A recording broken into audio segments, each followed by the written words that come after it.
Hi, I'm David Carrigg, City Editor at the Province, and I'm here today on Municipal Views with Drex from CKNW. Drex runs is the host of the evening show. Runs from 6 p.m. to 10 p.m. every night.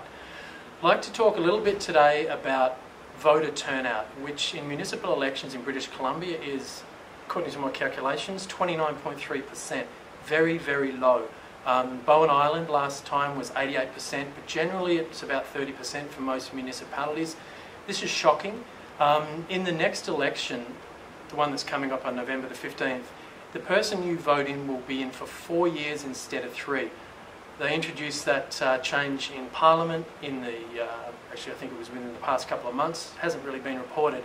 If you're running a sports team, you want to give someone a 4-year contract or a 3-year contract, you want to put more thought into the 4-year contract. People have to vote more. Drex and I are both from Australia. In Australia, voting is compulsory. If you don't vote, you get flogged. You get a $57 fine. Yes, and a lashing. Absolutely, a public lashing, and yeah, they put you in the stocks.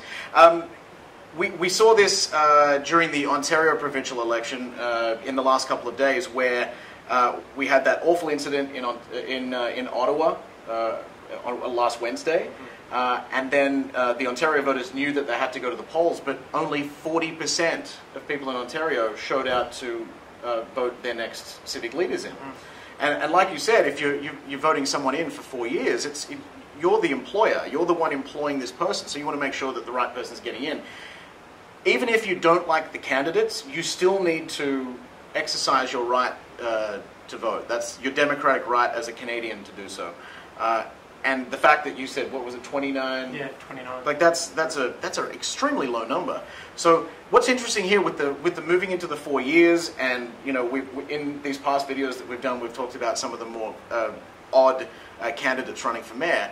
Who is going to be your mayor in the city that you live in? You need to make sure that you are putting the right person in that you think should be in there, and it's very important for you to exercise your vote. So it's a lot of reading, a lot of research if you want to make sure your vote counts. There's a lot of garbage you got to wade through as well. Listening to the radio, reading the newspaper is the best way to find out who is the right person to be mayor of the city that you live in. I would love to see compulsory voting here in Canada, because it's your right to vote, and you should kind of be made to vote. Absolutely, you should. And I know people maybe don't agree with that idea, but it works wonders in Australia. It does. And it's been a law since, I think it was the 60s or 70s. But yeah, you have to vote in Australia, and we should do that here too. We've got some wonderful candidates, and we've got some not so great candidates. And it's up to us as voters to weed out the bad wood. And you're giving away your power too. If you're letting 30% of the people decide, then that's a minority. And if you're not voting, you're not exercising your power, and you're getting a minority rule. Thanks very much for coming in again, Drex. You're welcome. It's David Carrigg from the Province. Thank you.